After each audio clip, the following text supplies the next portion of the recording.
João capítulo de número 19. Brigadão. A partir do versículo 24 em diante. Glória a Deus. Evangelho de Jesus, segundo escreveu João, capítulo 19, versículos 24 em diante.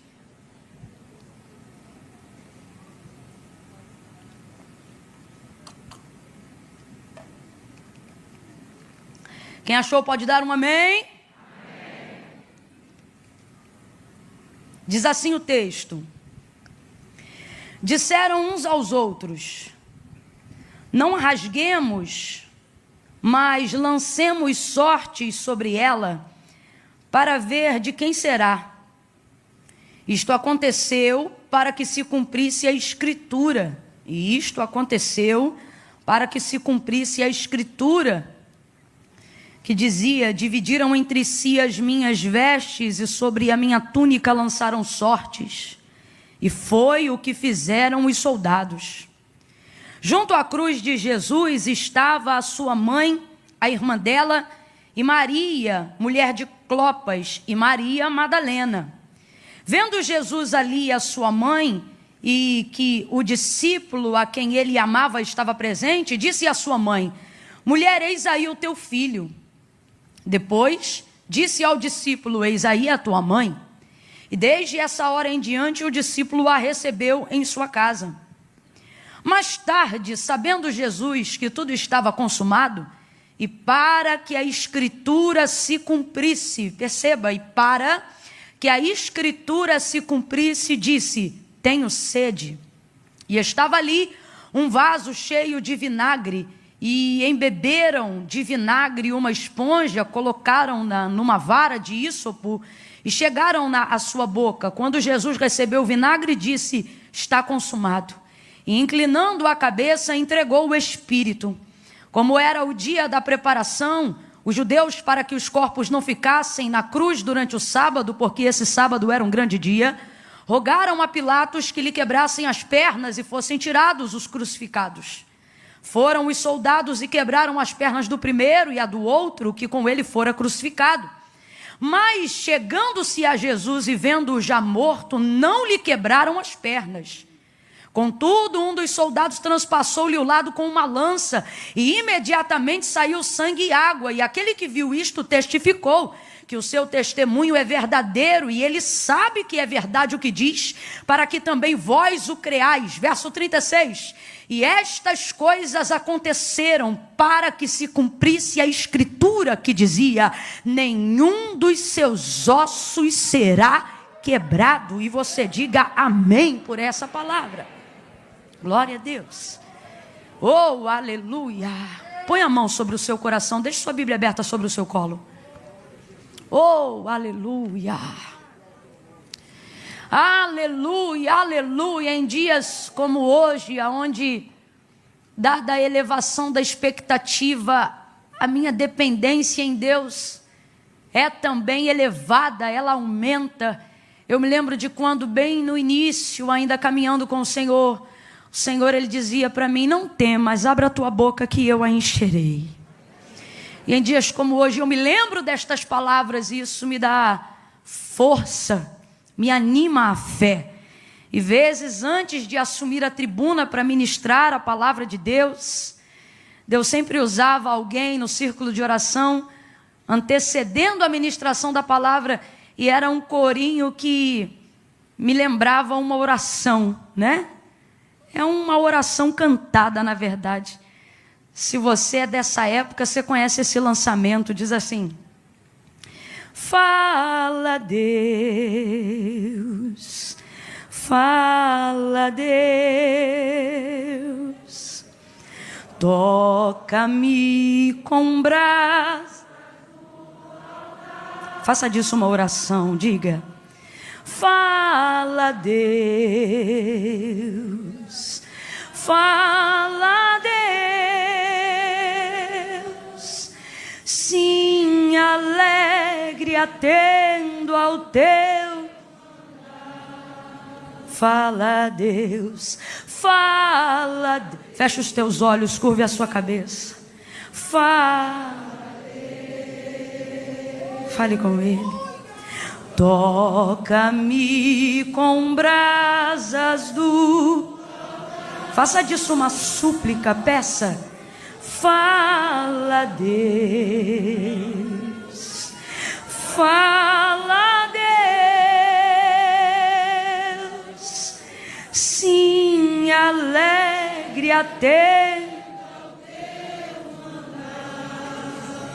Sim, alegre até. Sim, alegre atendo ao teu. Senhor nosso Deus e nosso Pai, é com alegria que queremos atender ao teu mandar. É com alegria que queremos atender o teu comando. Nós estamos aqui, Senhor, por causa do teu nome. Nós estamos aqui por causa da tua glória. Nós estamos aqui para exaltar a tua fidelidade nesta noite. Nós estamos aqui porque ninguém nos ama como o Senhor nos ama. Nós estamos aqui por causa da multidão das tuas misericórdias, que tem sido a causa de não sermos consumidos, Deus. Quantos levantam pela manhã e à tarde já não são, mas nesta noite, como Davi, nós podemos erguer um altar de adoração e tributar a ti toda a honra e toda a glória que é devida ao teu nome, porque nós deitamos, dormimos e estamos de pé, porque só o Senhor nos faz habitar em segurança. Quantas vezes tu tens sido o abrigo seguro, quantas vezes o Senhor tem sido o nosso chão, o nosso sustento, a nossa força.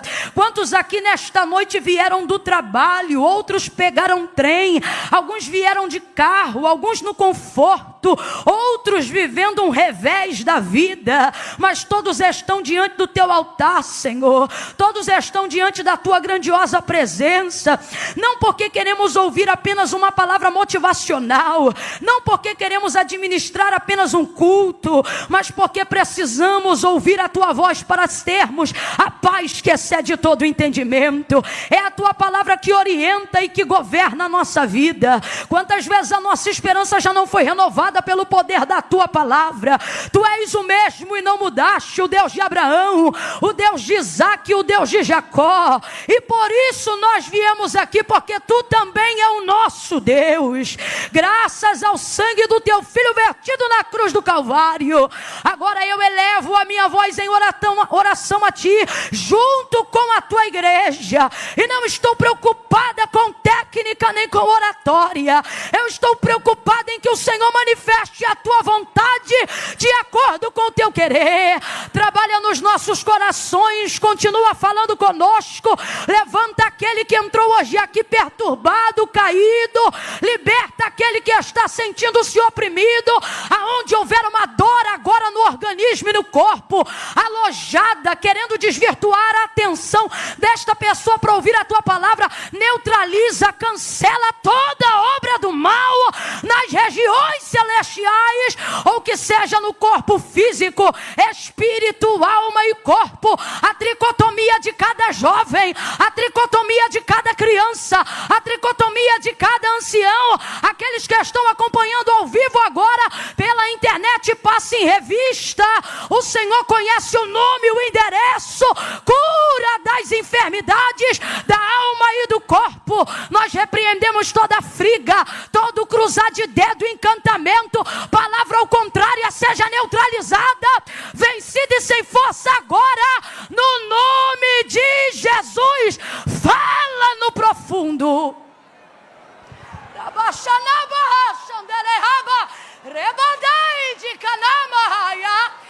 Fala no profundo, no oculto e no escondido, e alinha-nos ao centro da tua vontade e o teu querer. Glorifica, glorifica, glorifica, glorifica o teu nome, e nós te glorificaremos ainda mais. Não a nós, Senhor, mas ao teu nome.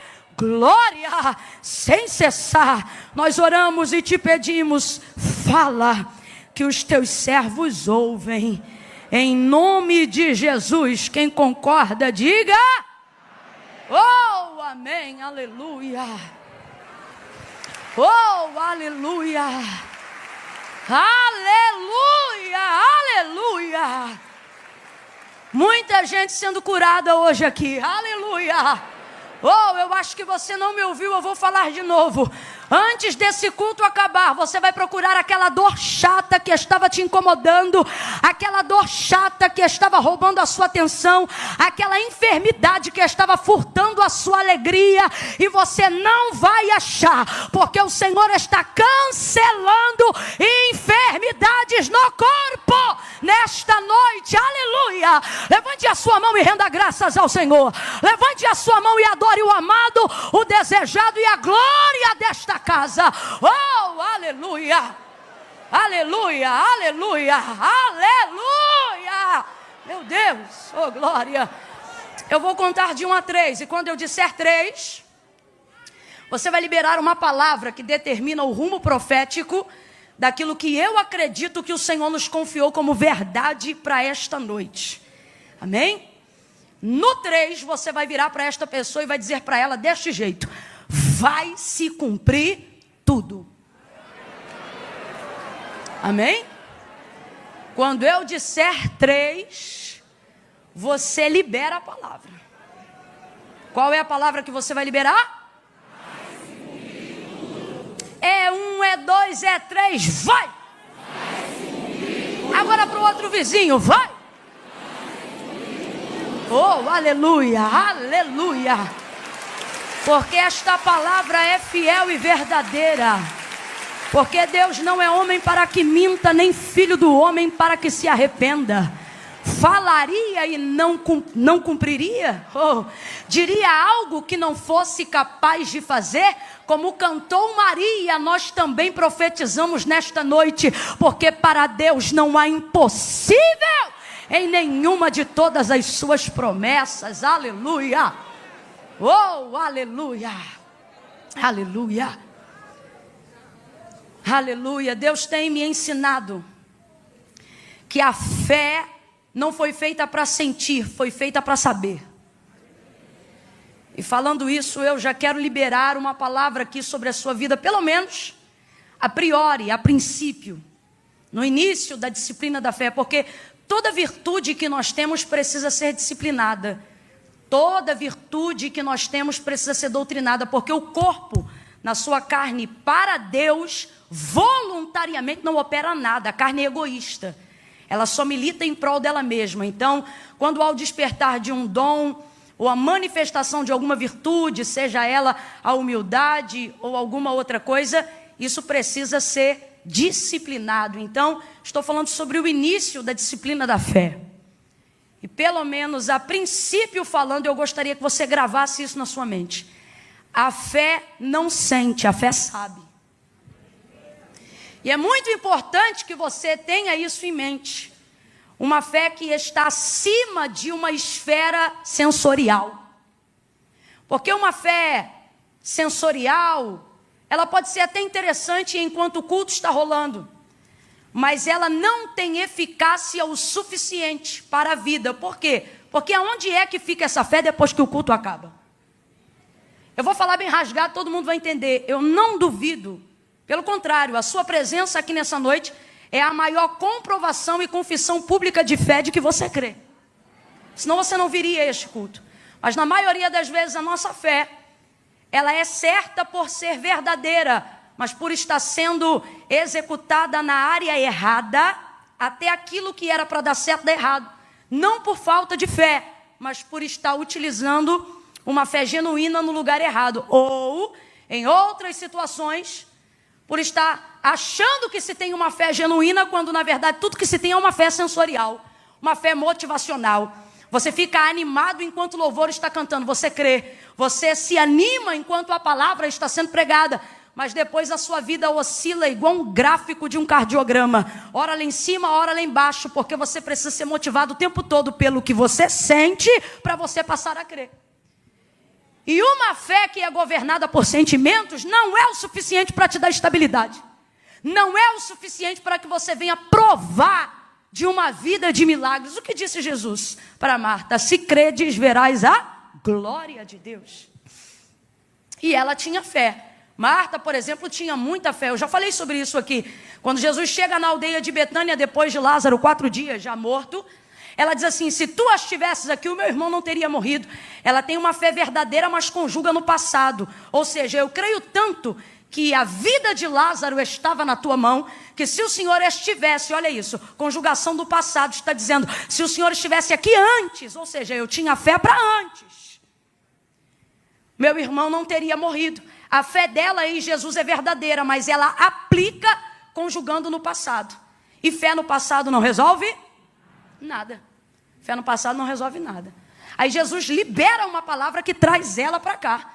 E diz assim para ela: Marta, teu irmão vai ressuscitar. Só que ela pega a fé, tira do passado e joga direto para o futuro.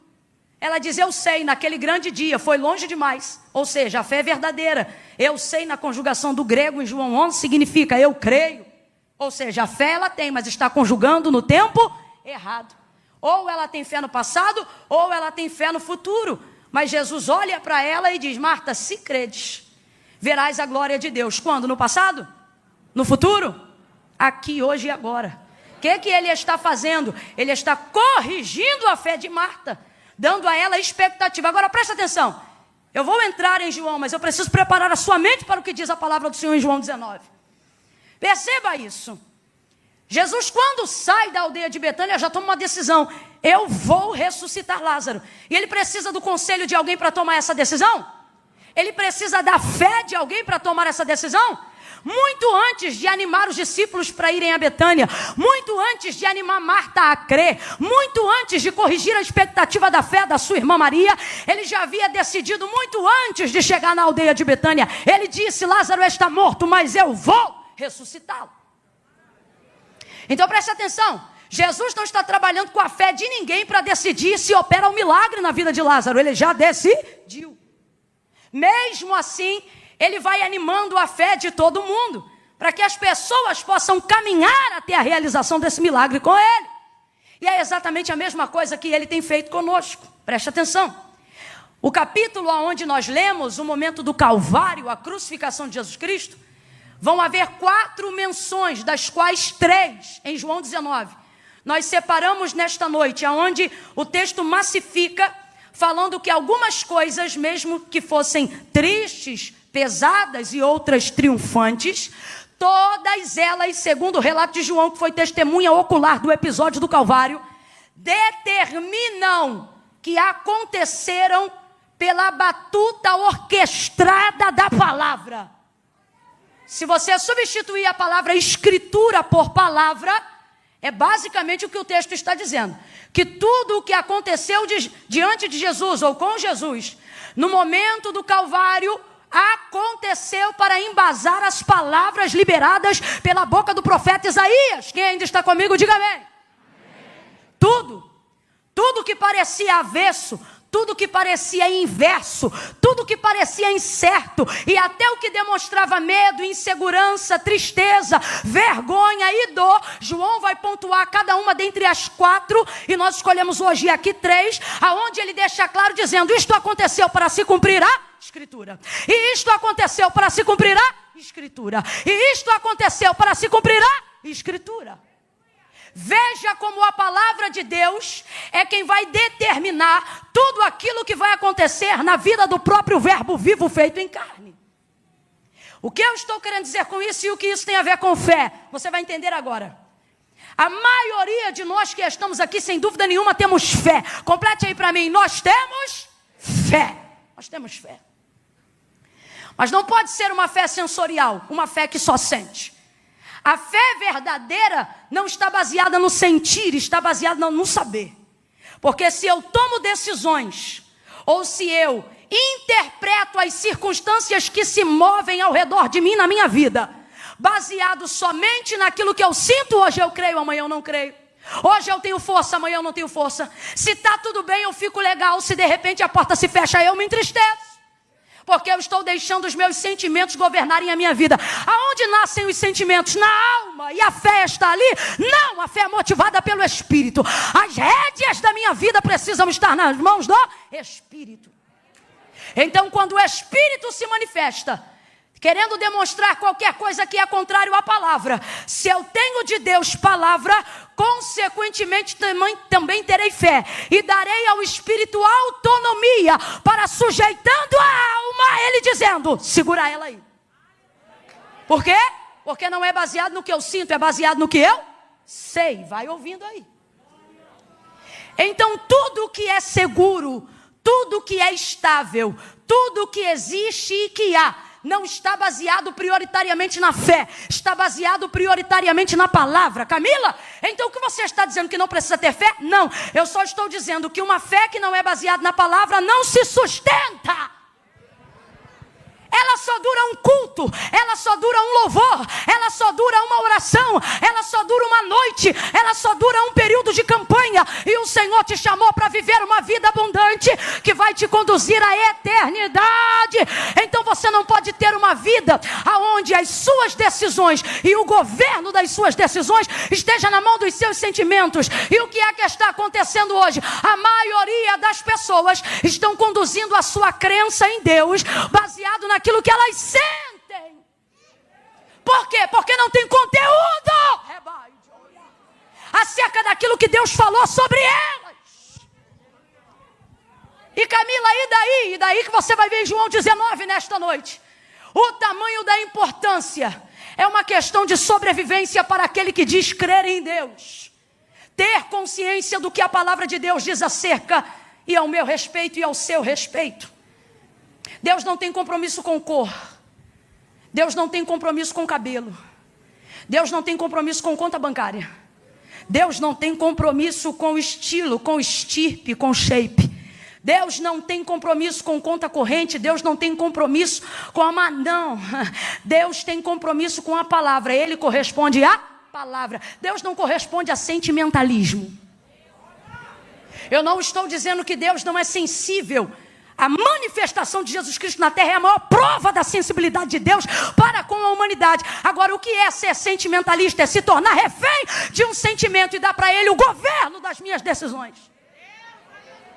Você acha que vai convencer Deus acerca das coisas que você precisa, dizendo para Ele apenas o quanto você está magoado? Você precisa reagir e se comportar diante de Deus, respaldando diante dEle a palavra. Por quê? Porque Deus não corresponde a rostinho bonito, nem carismático. O caminho é igual para todos. Disse Jesus, se vós estiverdes em mim e as minhas palavras estiverdes em vós, pedireis o que quiserdes no meu nome. Ele disse, eu vou pensar. Ele disse, eu vou estudar o caso? Não. Se vós estiverdes em mim e as minhas palavras estiverdes em vós, pedireis o que quiserdes no meu nome, isto vos será feito. O quê? O que você está pedindo, o alvo da sua súplica, a área de atendimento da sua necessidade. Mas é mais fácil falar do que eu sinto do que falar do que eu sei. Por quê? Porque eu não leio a Bíblia. Porque eu baseio a minha fé em cima do que os outros falam e não em cima do que a Bíblia diz. Mas hoje o Espírito Santo vai te sacudir com todo carinho pelos dois ombros e ele vai dizer, a partir de hoje você não será como uma folha seca, você não será como uma cana agitada pelo vento, você não será prato de manobra na mão de gente corrupta. Deus te trouxe hoje aqui para te dizer, a partir de hoje vai ser menos eu acho e mais a Bíblia diz.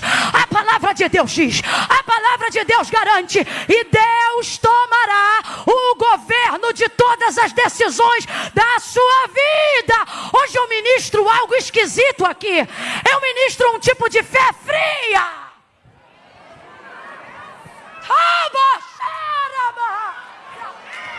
Um tipo de fé fria. A fé da sunamita, por exemplo. A fé de uma mulher que acabou de perder um filho.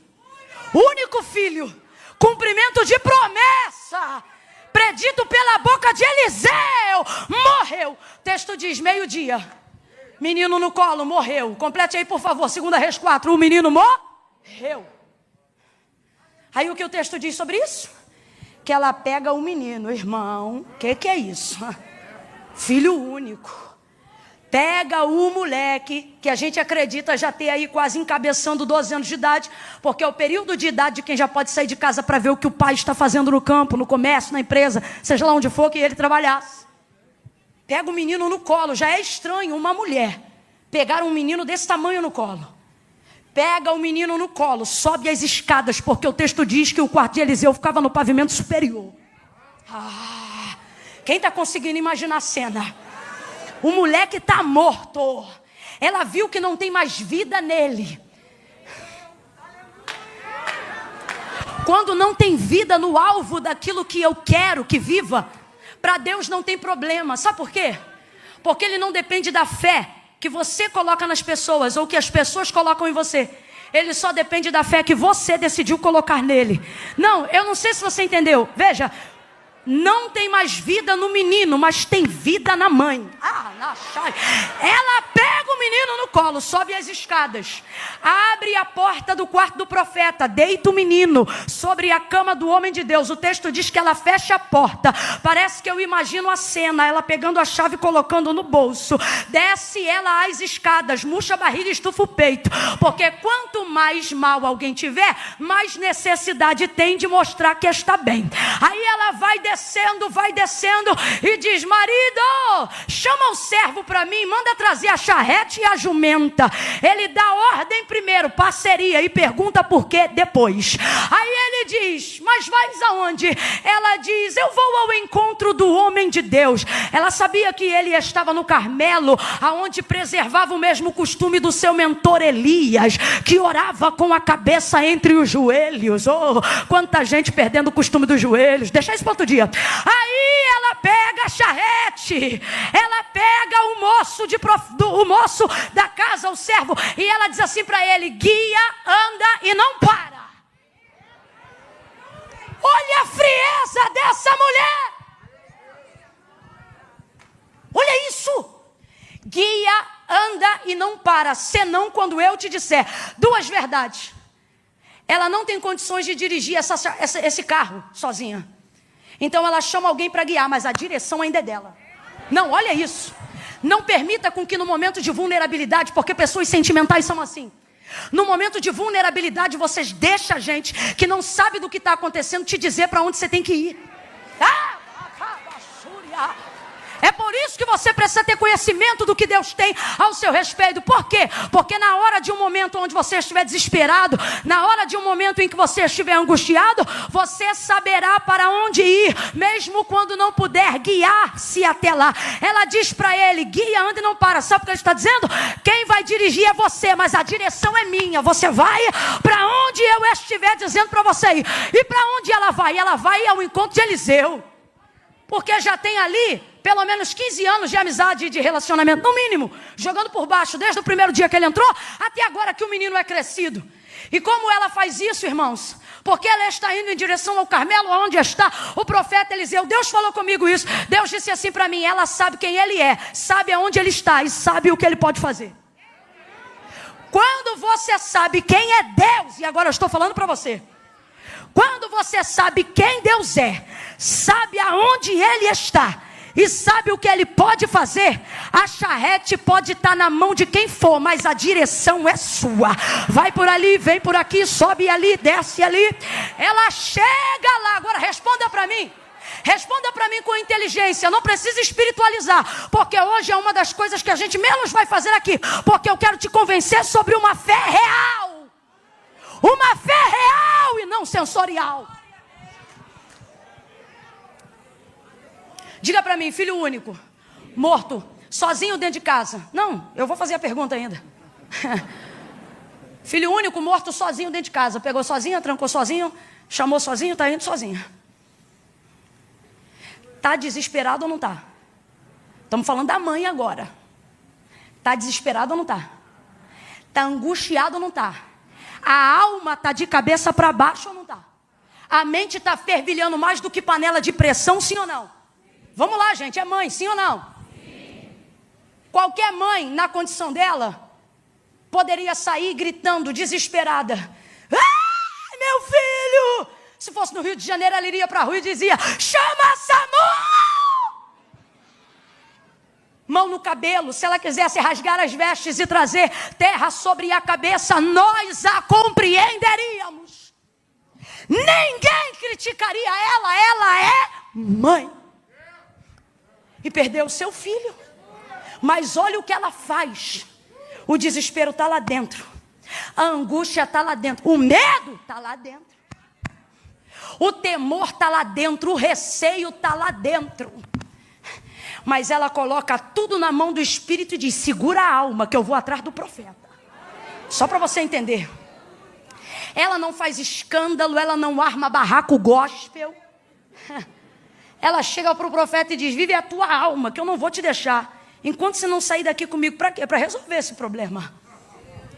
Ela faz o profeta ir lá, e é a primeira vez em toda a carreira de Eliseu que ele não sabe o que fazer.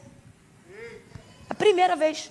Porque aqui é amizade, não é Deus mandando. Aqui é Deus dando a Eliseu noção de responsabilidade de quem criou uma aliança. Porque a sunamita veio para humanizar Eliseu. Mas escute aí, ele vai para a casa dela, chega lá, anda de um lado para o outro. Parece que Deus dá uma direção para ele, deita em cima do menino enquanto o corpo ainda está quente. Você vê, o corpo do morto está quente, mas ela está fria. Por quê? Porque se ela sabe quem ele é, sabe aonde ele está e sabe o que ele pode fazer, ela não permite nenhuma sensação, nenhum sentimento, nenhuma atitude fora do controle e do plano daquilo que ainda pode ser feito, destruir aquilo que ela acredita que ainda pode acontecer. Então responda para mim, essa mulher tem fé ou não tem? Tem fé ou não tem? Mas não está pulando, não está dando glória a Deus, não está rodando, não está falando em língua, mas tem fé ou não tem? E a Bíblia diz que essa é a vitória que vence o mundo, a nossa fé. Ela tem fé em quê? No conhecimento da construção do relacionamento que ela desenvolveu com Eliseu durante todos esses anos. Ela não sabe apenas o que ele é capaz de fazer, ela sabe quem ele é.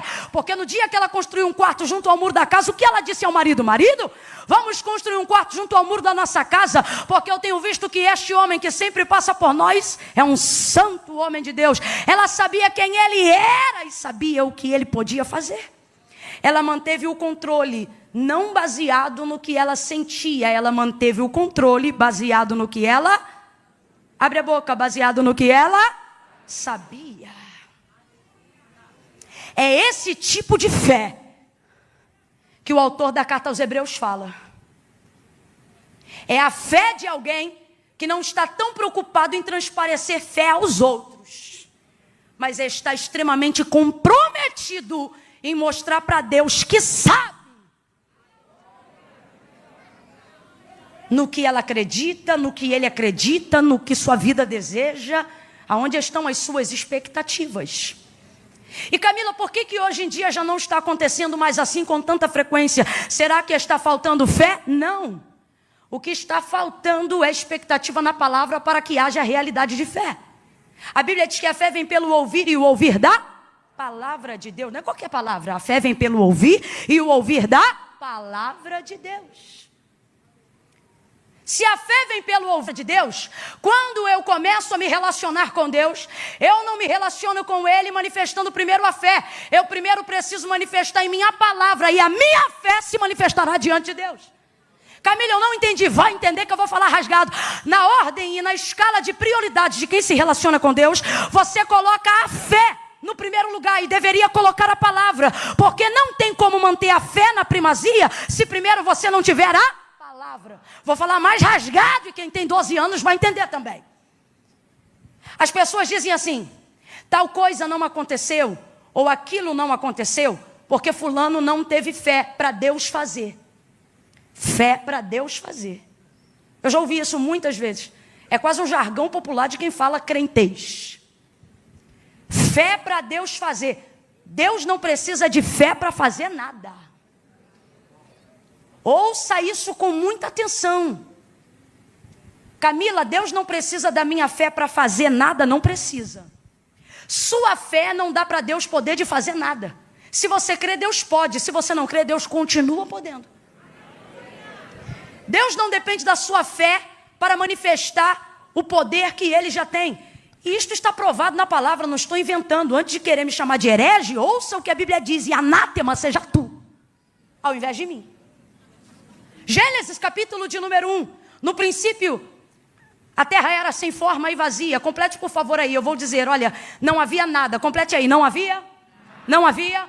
No princípio a terra era sem forma e vazia. Isso significa que não havia?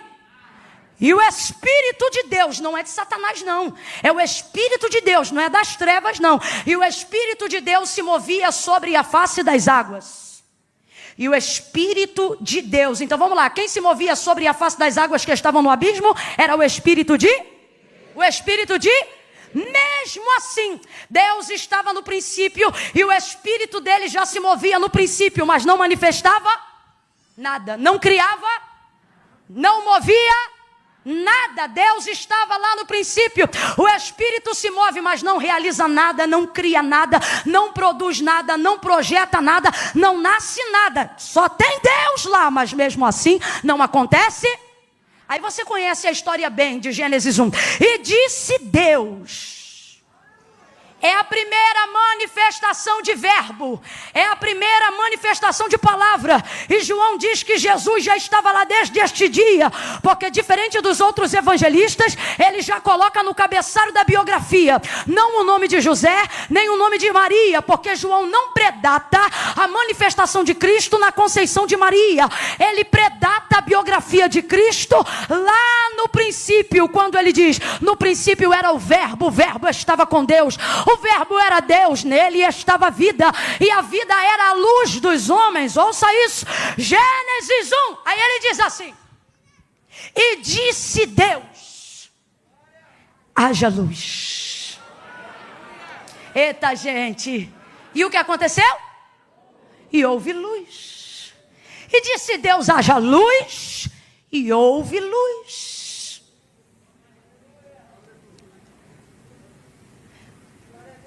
Quando Deus disse, haja luz, quem foi que disse? Amém.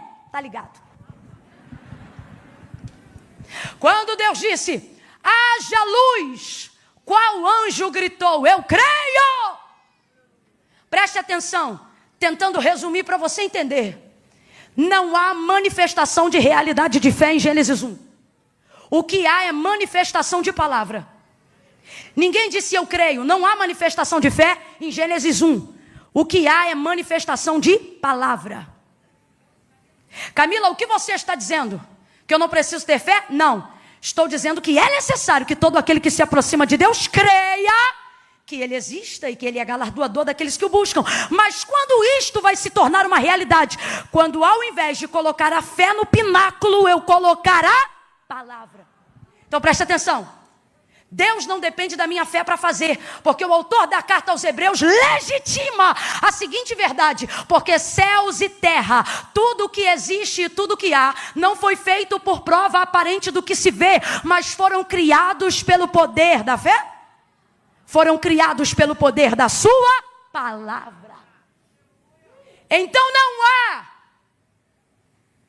em Deus moção de fé para que Ele tenha poder para fazer o que quer fazer. Se você crê, Deus faz. Se você não crê, Deus continua fazendo. Só que só recebe a vida de quem crê. Porque Deus não precisa de fé para fazer. E por que ainda assim eu creio, Camila? Porque Deus não precisa de fé para fazer. Eu preciso de fé para receber aquilo que Deus já fez. Então eu creio. E no que eu creio, Camila? Eu preciso crer no que a Bíblia diz sobre mim. Eu preciso crer no que a palavra de Deus diz sobre mim. E quando isto acontecer,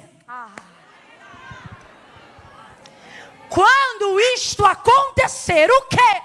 Eu tiver consciência do que a palavra de Deus garante ao meu respeito, a minha fé será atestada, será segura, será poderosa, porque ela não andará mais de acordo com o que ela sente. Por ter palavra, ela andará de acordo com o que ela sabe. Mesmo quando eu não estiver sentindo nada, eu venho para o culto.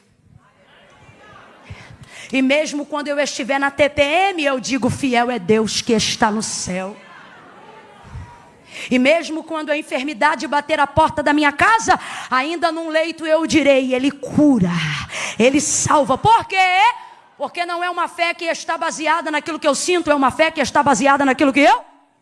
E ela é poderosa para durar, mesmo depois que o culto acaba. Ela é poderosa para me sustentar ao longo da minha vida. Por quê? Porque a primazia dela não está baseada no que eu sinto, mas está baseada no que a palavra de Deus diz a meu respeito. Por que Deus respondia tão rapidamente a Abraão? Por que Deus respondia tão rapidamente a Moisés? Por que Deus respondia tão rapidamente a homens que Ele usa como príncipes de fé e de obediência? Porque eles não oravam o que sentia. Olha o que eles oravam. Quando eles entravam em juízo para pedir algo para Deus, eles oravam e diziam assim: porque tu disseste.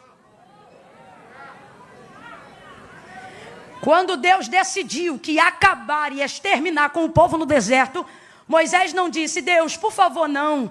Deus, por favor, eu amo o povo. Não. Moisés colocou diante de Deus sua própria palavra. E Deus sabia que ele faria isso. Deus, na verdade, não estava provando a ele, estava provando o coração de Moisés. E Moisés olhou para ele e não disse o que sentia, simplesmente reproduziu as mesmas palavras que Deus havia dito acerca do povo. Porque tu disseste que faria este povo herdar a terra que jurou aos seus pais. E isso fez com que Deus mudasse a momentânea sentença que aparentemente estava sendo delegada naquela hora diante do povo no deserto. Ezequiel, capítulo de número 37, nós vamos ver a maior realidade do que está sendo dito aqui. Em visão, o Senhor conduz Ezequiel a um vale que estava cheio de ossos sequíssimos. A mão do Senhor o leva ali. Então lhe é perguntado: filho do homem, poderão viver estes ossos? Senhor Deus Jeová, vou traduzir. Sabe o que Ezequiel está dizendo? Sobre o vale eu não sei, mas sobre o Senhor. Sabe o que ele está dizendo? Não vou falar o que eu não sei. Esse vale não sei. Esses ossos não conheço. É basicamente isso. Agora, o Senhor eu conheço. Quando ele diz tu sabes, ele está dizendo: a minha fé não está no vale, a minha fé está no Senhor. Aí ele disse assim: então, filho do homem, profetiza. E Ezequiel profetiza o quê? Nada. Ele fica caladinho, esperando Deus dizer qual é a palavra. Porque profeta de verdade não inventa palavra. Ele só procura ser fiel àquilo que Deus já disse. Porque a palavra de Deus é o bastante. Aí ele diz: diga-lhe assim. E tem 2 pontos no texto. Diga-lhe assim: vento dos 4 cantos. E aí ele começa a repetir todas as palavras que Deus, o Senhor, estava falando com ele dentro daquela visão. E aí, enquanto a palavra era reproduzida, houve um barulho e um reboliço muito grande naquele vale. Ossos foram se juntando aos seus ossos. Se Ezequiel chegasse ali e por conta própria, na visão, ele dissesse: ossos se colhem, juntas se liguem, se movam, exército se levante. Se Deus não tivesse falado, não iria acontecer nada. Mas porque ele está reproduzindo uma palavra que já foi dita. Para de querer inovar. Para de se tornar dependente de uma nova revelação. O manto do remanto, do profundo, do escondido, do prado. Se preocupe em absorver aquilo que Deus já disse. E Deus está me mandando dizer agora o que foi. Quais são as palavras que Ele já liberou a seu respeito. Mais fé não é quem diz eu creio. Mais fé tem quem crendo obedece. Pare de espiritualizar as coisas que Deus já mandou você executar. Quantos milagres estão estacionados? Porque ao invés de confessar uma incredulidade verdadeira, preferimos manifestar uma falsa fé.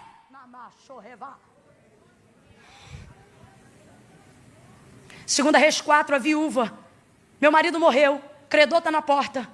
Declara-me o que tens, disse Eliseu.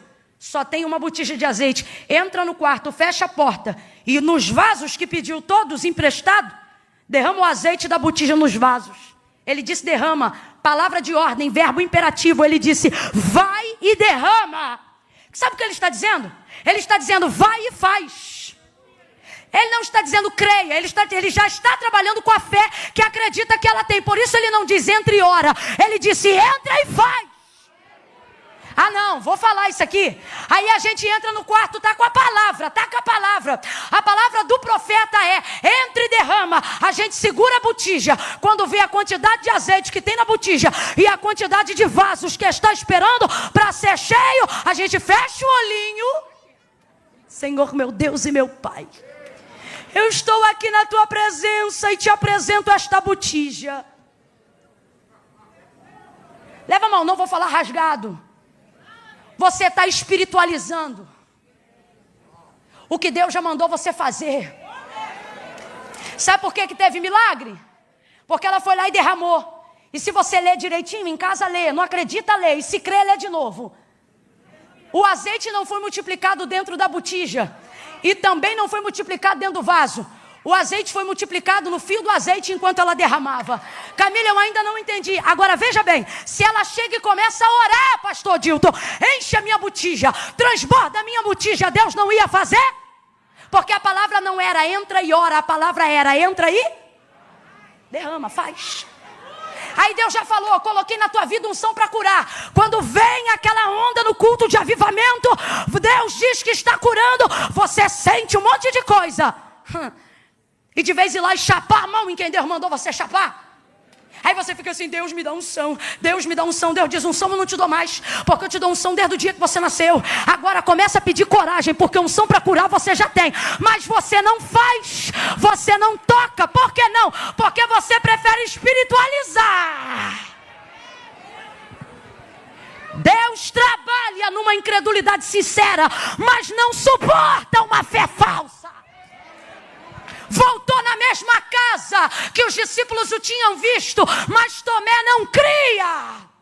Se eu não colocar o dedo nos cravos, não creio. Ah é? Jesus volta na casa de novo. Comeu lá? Não. Bebeu lá? Não. Dormiu lá? Não. Falou mais alguma coisa aos outros 11 ou aos 10, perdão? Também não. Voltou lá só por causa de quem? Tomé, porque disse, não creio. Aí Tomé está lá dentro da casa, aparece Jesus, esperando ele. Ele toma um susto. Senhor! Senhor não, vem aqui. Bota a mão aqui. É porque sou eu que estou falando. Claro que Jesus não falou assim. Estou parafraseando. Senhor, eu creio. Eu creio não, vem aqui, mete a mão aqui. Veja a lança que perfurou. Enfia o dedo no cravo aqui, ó. E aí, agora você crê, Tomé? Agora eu creio. Mas bem-aventurados que não viram, mas creram. Escute isso. Camila, Deus corresponde à incredulidade? Se ela for sincera, ele não corresponde, mas trabalha. Ele vai lá e lapida. É melhor alguém que chega no culto e diz, Senhor, eu vim hoje porque eu quero crer, mas a minha fé precisa ser aperfeiçoada. Eu não estou bem não. Eu estou espiritualizando para não dar de frente com a verdade, que é qual? Que eu sou um crente meia tigela. Eu estou espiritualizando porque a real é que eu não tenho coragem de fazer nada do que o Senhor me orientou a fazer. Se a incredulidade for sincera, haverá chance. Mas se a fé for falsa, pode vir 7, 14, 21. Não vai acontecer. Estou sendo sincera. Agora, vou lá, estou sentindo de ir não, mas eu vou lá porque eu sei. Por isso Paulo não disse, ofereça um culto espiritual para Deus. Ele diz, vem para o culto e ofereça um culto racional. Vem aqui e coloca diante de Deus o que você sabe, o que a Bíblia diz. Camila, isso é afronta? Não. É entrar em juízo com Deus, é anunciar a sua palavra, é dizer, Deus, eu estou aqui porque a tua palavra diz assim, a tua palavra diz assado, e a tua palavra diz isto, e a tua palavra diz aquilo, e por isso eu vim. Fechando em João 19, porque eu pareço doida, mas não sou. Verso 24. Quando os soldados rasgam as vestes e lançam sorte sobre a túnica, João termina o verso 24 dizendo assim, quem fizeram isso foram os soldados. Olha o que acontece na vida de alguém que é norteado pela palavra. Olha o que a fé de alguém que é embasada na palavra faz com tal pessoa. Foram os soldados que fizeram isto. Isto o quê? Rasgaram, tiraram, desnudaram. É momento de vergonha ou não é? Vamos lá, gente. É vitupério ou não é? É vergonhoso e constrangedor, sim ou não? Vem, igreja, sim ou não? Sim. Só que João diz assim, mas isto aconteceu para que se cumprisse a Escritura. Vamos substituir pela palavra, para que se cumprisse a... E aí João repete a palavra que está escrita pela boca do profeta Isaías, que foi dita muitos e muitos anos antes deste fatídico dia chegar. Sabe o que João está dizendo? Porque eu sei o que a palavra diz sobre o que isso está acontecendo. Foram os soldados que fizeram, mas eles só fizeram porque a palavra diz que eles fariam isso. Ponto número 1. E serão só 3. Quando eu tenho em Deus a palavra, eu não transfiro para ninguém aquilo que eu sei que só está acontecendo porque a palavra de Deus se mantém no governo. O que está acontecendo aqui é bom? Não. O que está acontecendo aqui é legal? Não. O que está acontecendo aqui é confortável? Não. O santo, o cordeiro imaculado, inocente, está sendo vituperado, tendo vestes rasgadas e achacotado diante de uma multidão. Mas o texto diz, os soldados fizeram, mas só fizeram porque a palavra disse. O que é isso? Governo máximo. É acreditar que até quem se põe diante de mim como adversário... A banda da Cleidiane sobe aqui rapidão pra gente já ir terminando. Cadê? Tua banda tá aí? É acreditar que se eu estou debaixo de uma palavra, até os adversários e circunstâncias adversas e pessoas que se colocam como inimigos estão trabalhando igual ponteiro do relógio. Elas estão trabalhando para fazer cumprir aquilo que Deus liberou sobre a minha vida. Levante a sua mão. Eu estou declarando esta palavra sobre a própria palavra de Deus. Estenda ela bem alto. Agora traga ela sobre sua própria cabeça. Quando você tem a palavra, eu não preciso dizer diretamente sobre você. Você tem o mesmo poder delegado que está sobre mim. Traga a sua mão sobre a sua cabeça. Se tu tens fé para isso, vem. Se não tens, vem na minha fé que eu vim crente. Pegue essa mão, faz assim agora. Atmosfera circular, governo e totalidade. Diga comigo, diga eu estou debaixo de uma palavra. Faz isso sem encostar no teu irmão e diga, você está debaixo de uma palavra. Sua casa está debaixo de uma palavra. Teu casamento está debaixo de uma palavra. Os teus filhos estão debaixo de uma palavra. Tua vida espiritual está debaixo de uma palavra. Deus tem palavra para a tua alma. Deus tem palavra para o teu corpo. Deus tem palavra para as tuas emoções. Deus tem palavra para o teu espírito. Ouça, Ele tem palavra para os teus negócios. Ele tem palavra para a tua vida espiritual. Ele te trouxe hoje aqui e Ele está dizendo, não ande a ermo, ande direcionado. Você está debaixo de uma palavra. E por isso vai se cumprir tudo.